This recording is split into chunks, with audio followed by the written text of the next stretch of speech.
What will help you advance? That's what this podcast and YouTube is all about. So today I'm very excited about having Marley Major with me. We're going to be talking about how to stand out and how to overcome. So this is really going to help you. So dive in and get ready. Welcome to Advance with Mike Acker, the podcast designed to help entrepreneurs, business leaders, and professionals alike break through barriers by improving their practical leadership skills and increasing confidence in speaking. Your host is a best-selling author, executive coach, and founder of the Advance Public Speaking School and Advantage Publishing Group, two companies dedicated to providing an edge for leaders. Find out more about Mike at mikeacker.com. Now here's your host, Mike Acker.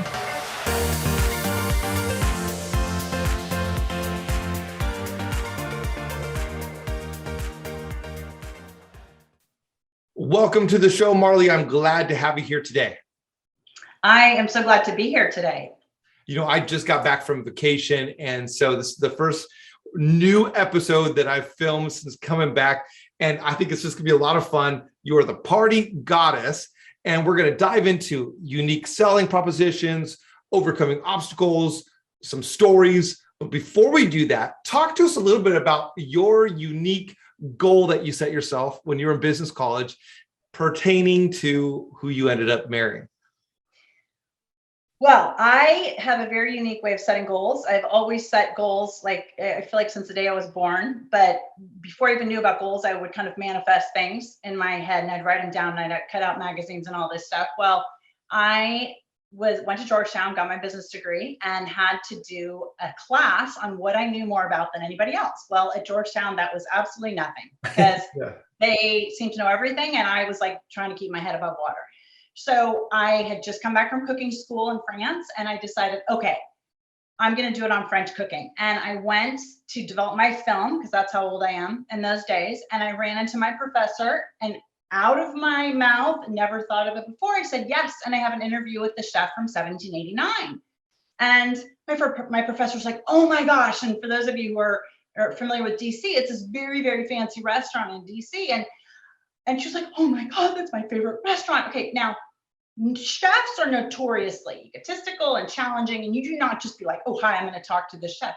So I go home in my room and I'm like in tears, and I'm just like, oh my gosh, I'm going to get thrown out of school because I just lied to my professor. I don't know how to meet this chef, blah, blah, blah. My roommate is like, don't worry about it. They have this new chef from New York. I'll arrange it. And I was like, I just need to meet him so I'm not lying. So she sets it up, and I go to my interview and I take one look at him and I decide I need to marry him, literally. And I was like, oh, hi. And then I was like, need to marry him. Now, mind you, I am 19 years old.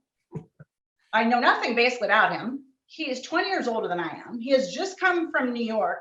I really sight unseen. And I'm just like, I got to marry this guy. And the whole time I'm doing my interview, thank goodness I can multitask and think quickly. I'm thinking, okay, I need to knock out my interview questions. Okay, good news, bad news. But good news is at least I have an interview and I'm going to be able to keep him on the hook. Bad news is I then have to marry him after this. And how's that going to go? So I started asking him all these questions.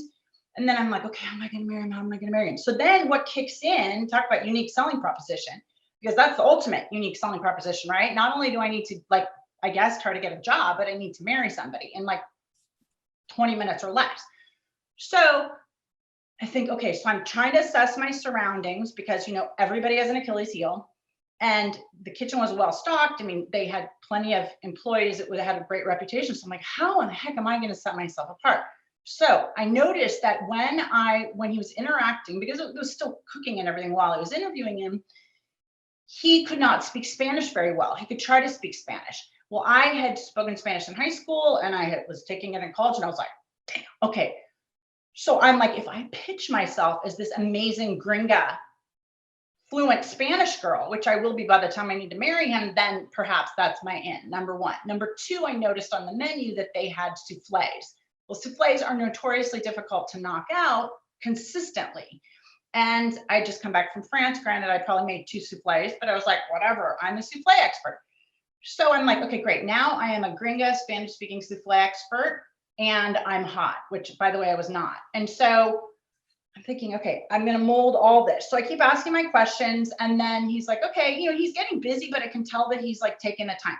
So anyway, I was like, well, listen, I really feel like I need some more follow-up. I mean, like this is some investigative reporting on like French cooking or something for my class. And he's like, okay, he didn't, I don't know. He just kind of had a funny look, but he's also getting busy and like, whatever, she doesn't look like a serial killer. So I convinced him that I was going to come back and shadow him. Okay. So now how, I don't even know in hindsight that worked, but I came back in like full hair and makeup, of course, shadow him for the afternoon shift, which would go like 3:30 to 11:30.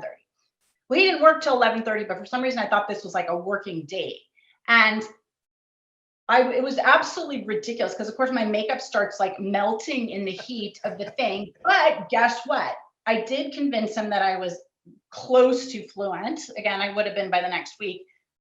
Souffle chef. So he's like, okay, whatever, come back. And I was like, can I just like work like a little, like I'll even work for free. I mean, now I know he's going, this is freaking weird. But I did. So guess what? I went to work every day after school. Well, 3 days a week. I'd get out of school at 2:30 and then I'd go 3:30 to 11:30 and I'd be the Gringa Spanish speaking souffle chef. And then I did that 3 days a week for an entire year. Okay. So now we are really focused on goal setting or be very bad at goal setting because nothing happens. Never ask me out. So my senior year, I go to cooking school now in Normandy. The whole summer, I'm like plotting and scheming how I'm going to ruin this guy's life, right? Because now I'm like I pick up every shift, of course. Talk about like I am integral. I do anything that anybody didn't want to do because I just wanted to be there. So I plot and scheme how I'm going to ruin his life. I go in my senior year and I'm like, my schedule's too busy. This whole long thing. I mean, I'm sure he's like, whatever, I don't give a shit. And then I'm like, so anyway, he's like, oh, okay, well, did you want to have dinner? And I was like, do I want to have dinner? Like, I wanted to have dinner a year ago. So then hang out, like, yeah, okay. Well, I guess for the first, I think 8 or 13 dates, something ridiculous. He was telling people I was his decoy. Like he was going to meet chicks. And I was like, this is really like in theory, kind of insulting, but whatever. Then I got engaged the month after graduation. And then that was a whole other thing of goal setting and purposeful selling and everything, trying to convince my very June Cleaver type parents how I was coming back with this chef. And I was only 21. I was graduating. I was relatively young. And now I was coming back. And oh, by the way, I also needed to get into the restaurant business. And oh, by the way, could we buy one? So and I'm marrying a 41-year-old. Yeah, exactly. So for everybody listening, if you're single and you want to get married to a 20 plus person or 20 younger, maybe listen to these goal setting tips and become integral to their part. Well, here's the thing. You can learn all kinds of things because we could do this bilingually. You could learn your unique selling proposition. We could do goal setting in Spanish. And okay, now that we're talking about this, I remember on one of my flights home when, flying back and forth, I was reading Cosmopolitan and there was something about like May, December romances. And I remember cutting it out and highlighting it and the whole thing. And I was like, in hindsight, this is so frightening. I am getting my business degree from Georgetown and I am glued to Cosmopolitan, or Glamour, May, December romances. Like, I'd love to see that article and just like write them a note and say thanks because, it worked. But anyway. Yeah, well, I love it. Y sí lo podemos hacer en español porque también sí, claro que sí, ¿por qué no? Yeah, gracias a Dios. So for all the people there, I grew up in Mexico as well, if you didn't know that. So you heard how she learned hers. Now, let's pause right here. Fun story, fun diving in, goal setting, but we're going to also dive into really the unique selling proposition here. And let's get into that in just a moment. But first of all, who are you and why should people listen to what you have to say about their own USP? Okay, so who am I? I'm a serial entrepreneur. My kind of forward-facing company that people might know is the Party Goddess, and we have a ton of A-list celebrity clients like Britney Spears, Snoop Dogg, Gwyneth Paltrow, Pierce Brosnan. I mean, the gamut. So in that sense, I have my street creds. I've been at it for a million years. Why they should also listen to me is because I am very well educated, very classically educated, but at the same time, I've been an entrepreneur really since I was 4 years old. And so I have made more mistakes than any human being alive, I think, yet kept getting back on the horse. And so the reason that you want to listen to me is because I've probably done every dumb thing that you could even not even imagine doing. And I've recovered from it and like bloomed tremendously. And not only that, but gone on to like love business more and more. But the more I've gone on to business, the more I've realized it is about focusing on what you want and then how you're going to worm your way in, because no matter what business you want to get into, it's going to be competitive. You are probably not going to be the first one there. And so I'm that girl. I mean, if I can take an interview where I'm supposed to meet a guy for 5 seconds and actually marry him, have a child, I mean, that's a whole other story, right? I can worm my way into pretty much anything. So it's unique selling proposition. And it's also just about, focusing on what it is you want. And I have no attention span nor patience, so I can get you there faster than probably anybody else in the world, because I'm like on a rocket ship day and night. Perfect. So let's start out with just a clear definition of USP, unique selling proposition, so that everybody's on the same page. Sure. Okay. Oh, you want me to give it? Yeah, go for it. Okay. So my definition of unique selling proposition is basically your secret sauce. What makes you or your company or your product different than anybody else? Okay. So if I am saying the Party Goddess and there are a million event plan, literally, I mean, there's like 450,000 English speaking event planners, right? I mean, the competition is enormous. So I knew that I couldn't just be like, oh, I have a cute name, the Party Goddess. Oh, I'm in LA. Yay, we do parties. So you have to come up with something that's really unique. So in my case, I was like, well, let's come back to what makes you unique in a moment. So okay, what the definition? Yeah, I think so for everybody listening here too, whether you're a management, whether you're going to interview, whether you want to be a CEO, whether you're a business owner, all the different people that are tuning in to Advance. First of all, thank you for doing so. What sets you apart? So what is your identity? Who are you? For example, what sets me apart as a public speaking coach is I've created the framework on it. It's getting published by Wiley this December. I have one that's unique that no one else has, a framework on confidence and communication, and my own story. The reason why I'm a good public speaking coach and communicator is because I'm not natural and I had to learn. So that's my USP as a public speaker / coach. For you, what's your USP for the Party Goddess? We are cutting edge.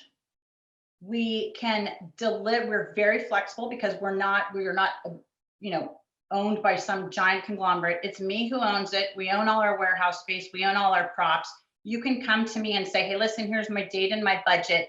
And I can come up with an event for you that nobody has ever seen, because we're going to build the furniture and build the whole thing based around exactly what you want. Nice. And create that buzz factor. And we know exactly what just happened at, Khloe Kardashian's latest kid's birthday party, if that's what you want, or depending on what your goal of your event is, we can deliver it because we're in that scene, and we are constantly coming up with like the latest, the greatest, taking trends and then molding it to that person and their ideas of a fabulous time. And you were getting into this a moment ago. The why it's important for you is for you. I mean, there's millions of other event planners, and for you to stand out, you gotta have something that says, well, this person's different, and Mike's different because he does this. So why else? Tease out that answer. Like, why is it important for the listener here, for the viewer here on YouTube? Why is it important for that person who's building their career? Maybe they're not a business leader. Why is it important for them? It's important because of one word: noise. There is so much noise out there, no matter what you do. So you just gave very specific reasons about why I would want to work with you, because of this, and this, right? And so I can tell you, that cuts through the noise. I can say, oh, I don't need that, or that's exactly what I need. I'm going to go right there. So what you're doing is you're cutting through the noise like a laser, and you're basically trying to identify somebody who's on exactly the same path as you, but telling them, hey, listen, come to me because. So you would say, like, for example, cupcakes. Everybody, there's a billion cupcakes things, right? But Sprinkles said, hey, listen, we know you're out late and you're hungry, so we create the Sprinkles ATM cupcake thing.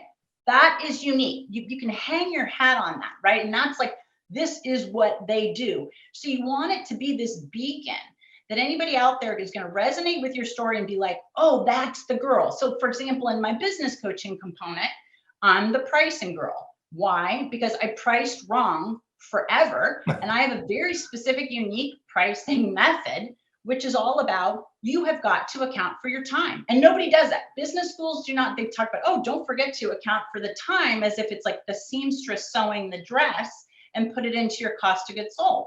I go, well, that's great, but what about your time, the entrepreneur's time or the manager's time to actually accomplishing that task? So that's my secret sauce is, yeah, how to price, but how to value your time so that you can do all these things that entrepreneurs want, which is charge what they're worth and et cetera, et cetera. But that is my component, is tracking your time and quantifying it and adding it in.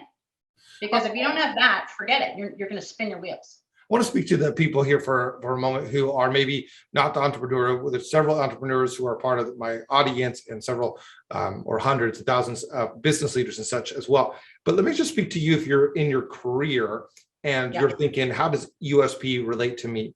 And it's really if you don't want to advance and you exactly like you like where you're at, well, you're probably not listening to this. But if you want to advance, then you need to know what sets you apart from other people. And what is it that people are going to put you over Jose to the next level, you over Sarah to the next level? Well, why you? The easiest thing to think about, well, first of all, it seems like it's this monumental task to discover. And it really isn't if you just think and put yourself in your everyday work environment, whether you're a manager or an employee, or you're at the very beginning of your career.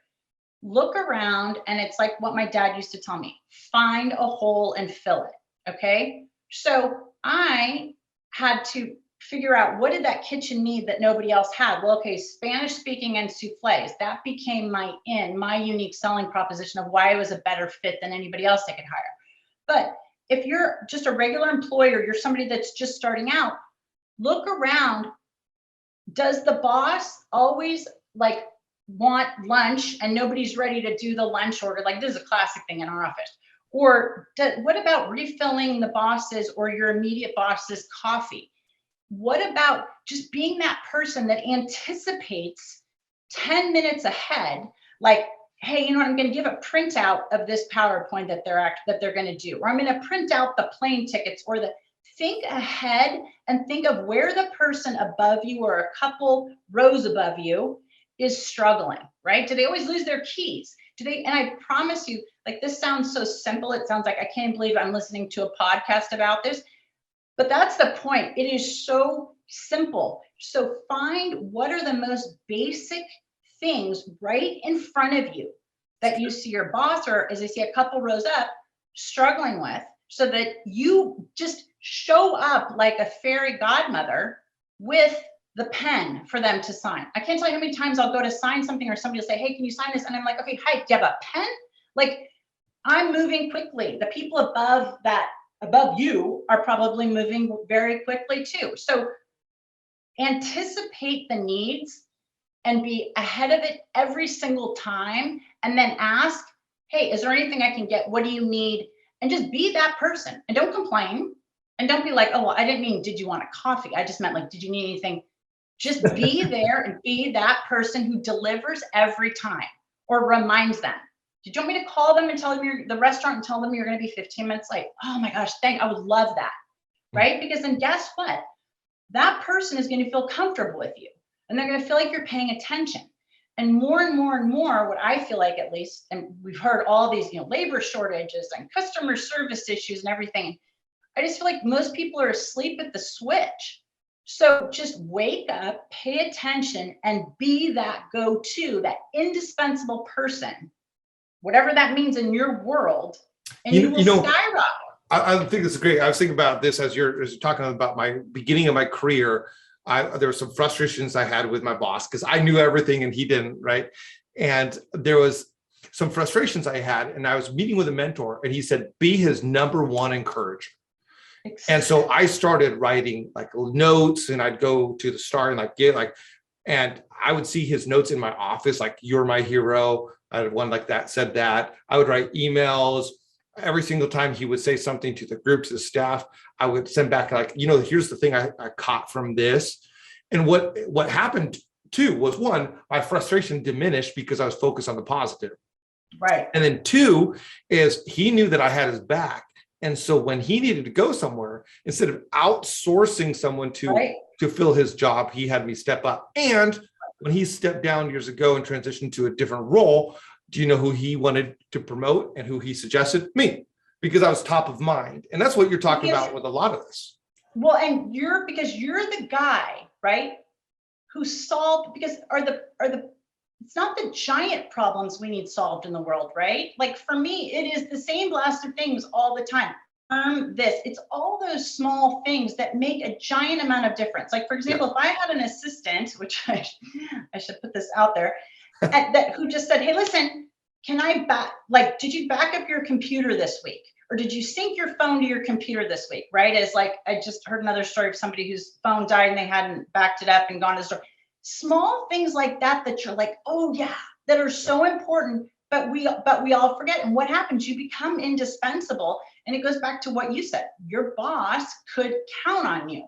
They could trust you. And the other thing I think to stand apart, my God, even if you're just writing doodles, is anytime somebody in a position above you talks, you have a piece of paper, a notepad and a pen.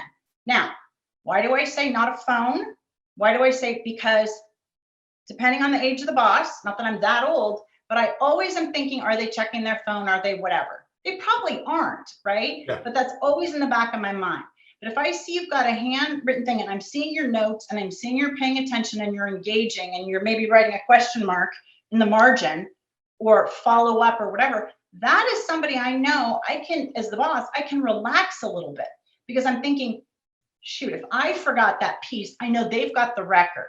They can help me out. I can say, what else did we promise the publicist? I know there were 3 things and we said this and this, but what was that? And they'll go, hang on. And they've got the notes. Huge, because these days, everything is about details. No, I think that's great. The USP, I think, is a fantastic one. And when I was reading about that and what one of your areas and how you've really gotten these A-listers because you have this unique selling proposition, I thought, man, everybody here, whether employee, business owner, entrepreneur, CEO, you need to take some time to think about what sets you apart. Absolutely. Now, if you already know what sets you apart, fantastic.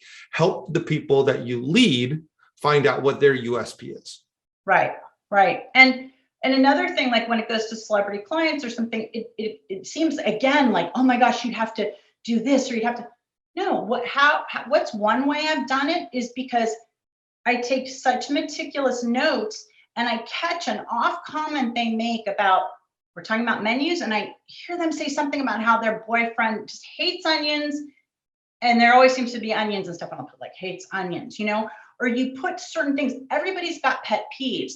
And so if you can put down what your boss or your client or whatever those pet peeves are and deliver on them, because I promise you, it is always the tiny things where you like your cappuccino extra hot. You like it with 1 equal and 1 sugar. It doesn't matter how random it is. That's what makes that person go. So deliver that fuel for them.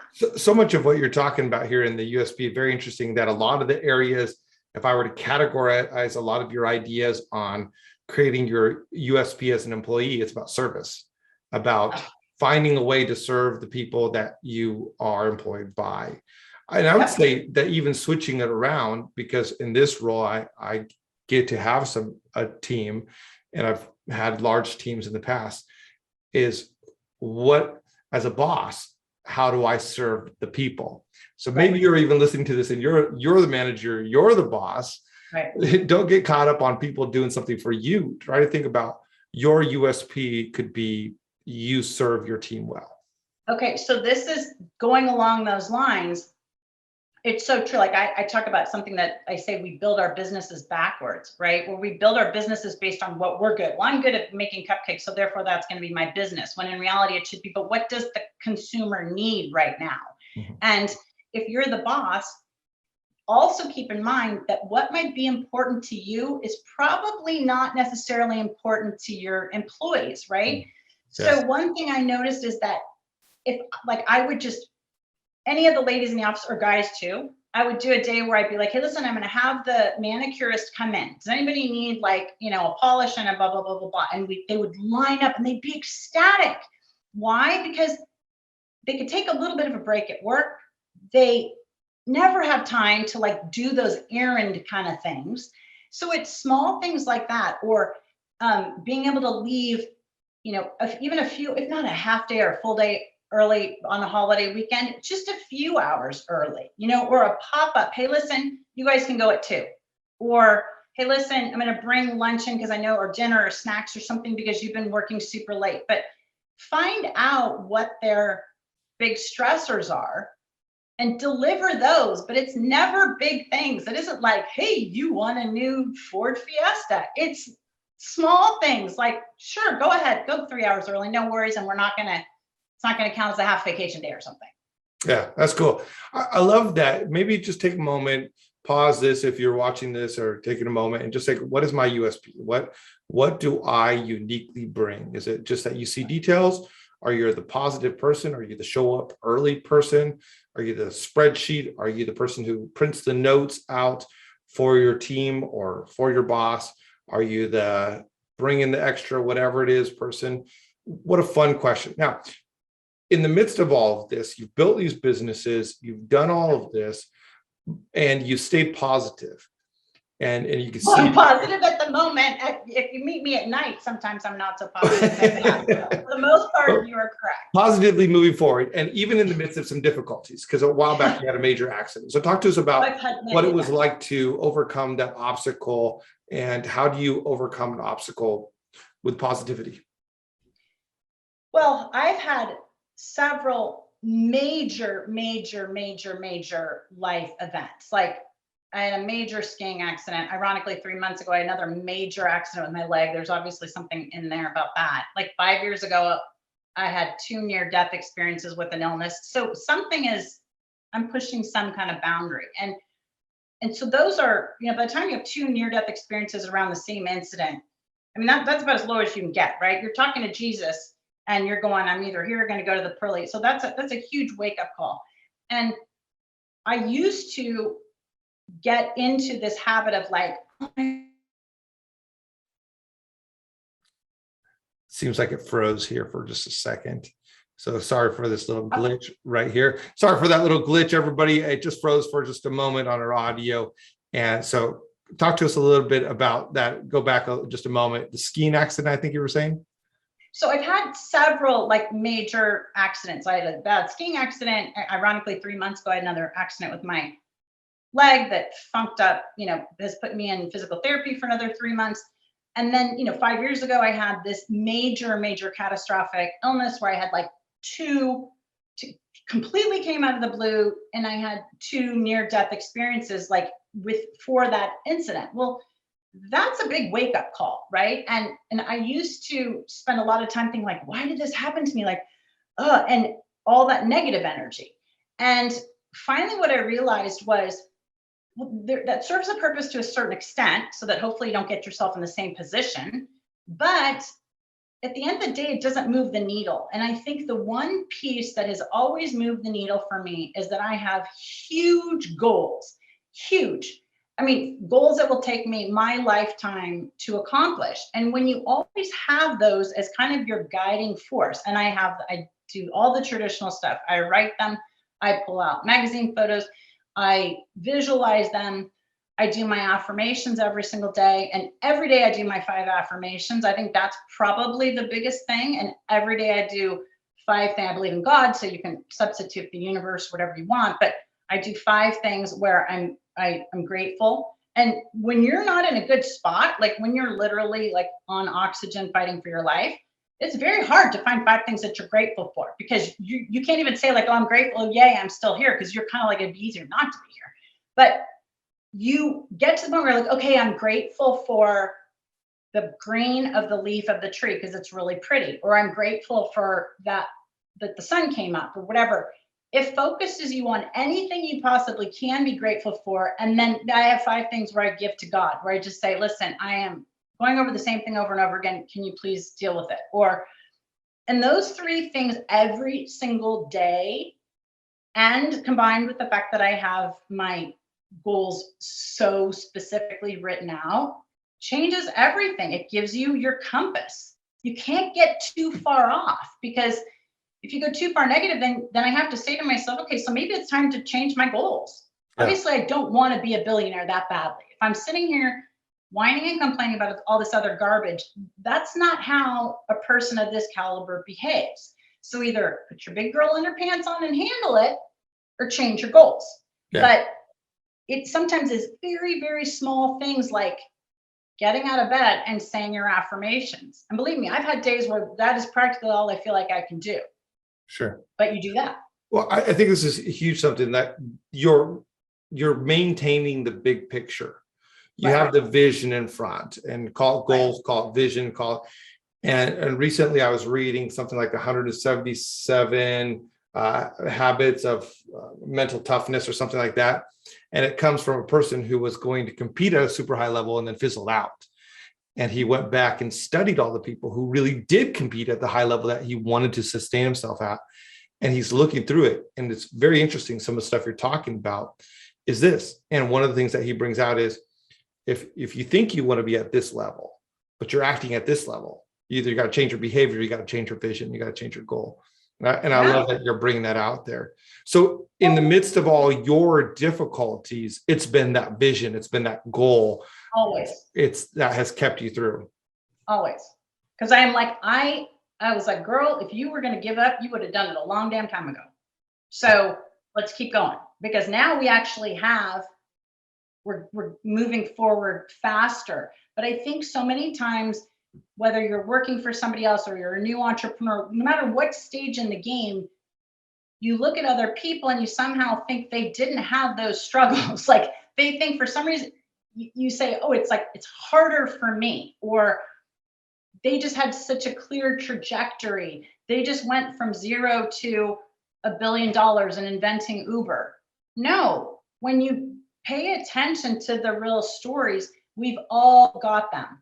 You know, some had a catastrophic illness, some lost a sibling, somebody, had a bad accident. Everybody has a bucket of stuff that has held them back and keeps recurring. But It is just a matter of one thing, getting back on the horse. And it was this great point. I love this distinction of you can change your goals too. And so sometimes people need to set a bigger goal because they're going nowhere. They're here. They're not advancing because they don't know what they're advancing towards. Right. And set a goal out there. Put a goal out there. But Right. Others, you've created a goal, and maybe it was created for you by your parents or by someone that was someone like, for years. Ended up going to counseling about this, about some other stuff too. My mom died. I ended up going to counseling, and I was talking about how I wanted to be and some things I wanted to accomplish. And she said, "Why do you want to accomplish this?" And I started talking about this mentor of mine that was just massive, huge, bigger than life. And then she said, in other words, I had a huge goal way up here. And she said, those are some big shoes to fill. Right. And I was doing really well, but I wasn't up here. So look at your life and look at your goals. And maybe you need to make some goals and keep it in front of you. Maybe you need to adjust your goals. But I love that the common denominator of what Marley's talking about is here. Keep it in front of you.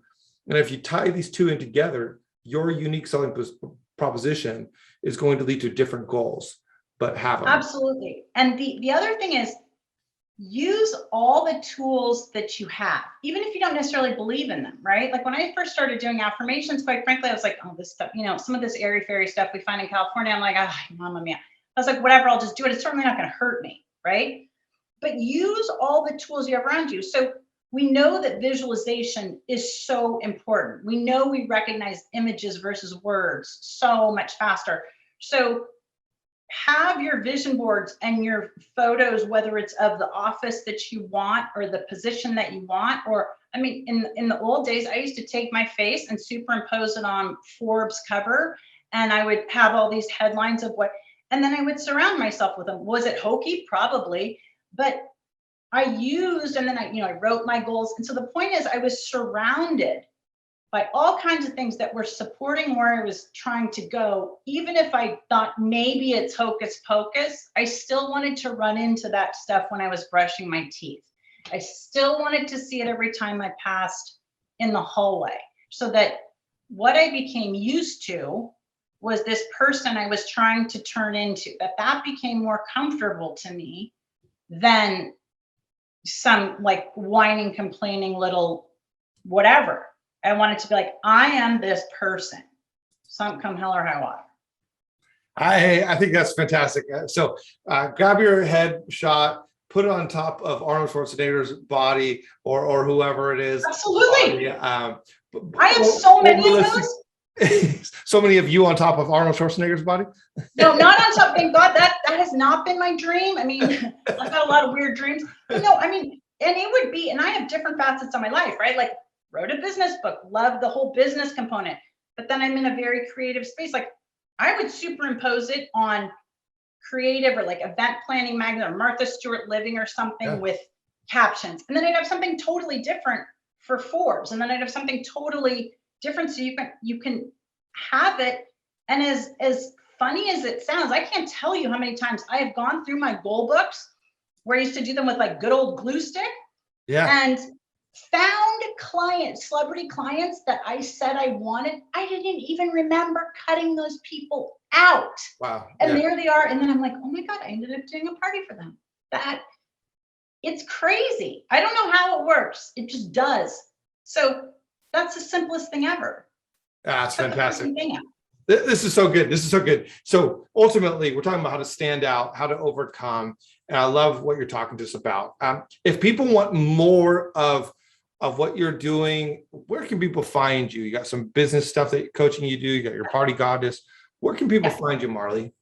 Well, the easiest thing, if they want to kind of continue this business conversation and sort of my secret sauce of,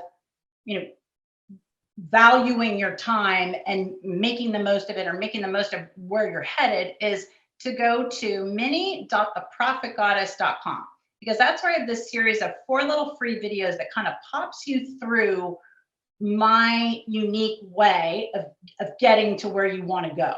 Cool. And then of course on Instagram at the Party Goddess or at the Profit Goddess, those are probably the simplest. And I'm all over both, so you'll find me very easily. Perfect. And we'll put those links inside YouTube and also on the podcast side of things. Marley, this is great. Thank you so much for being part of this. Any kind of parting words for us as you just, I think, man, we're wrapping up 40 minutes of conversation here. What kind of parting words can you give the listener? My parting words are, especially coming out of a pandemic and especially coming out of a time when we've been so in our heads and everything else, is I'm going to go back to Winston Churchill and the good old, version of the quote, never, never, never, never, never give up. Period. Never give up. Just keep showing up and you will start going forward. Yeah, that's great. Good advice for the gym, good advice for diets, good advice for work, good advice for families, good advice. Thank you so much. Really appreciate it, Marley. Thank you. And to all of our listeners and our viewers, thank you. You're the reason why we do this. We want to help you advance in your career today. It's been a lot of fun talking about this. Make sure to comment, share, pass this on to somebody, and make sure you subscribe, whether it's on audio or whether it's on YouTube. Until next time, this has been Mike Acker with Advance and with Marley Major.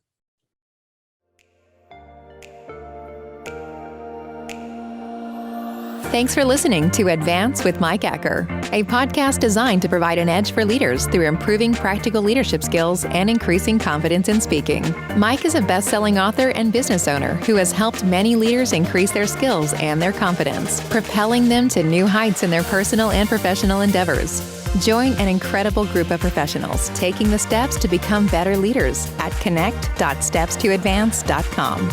Don't forget to rate, review, and subscribe so you never miss an episode.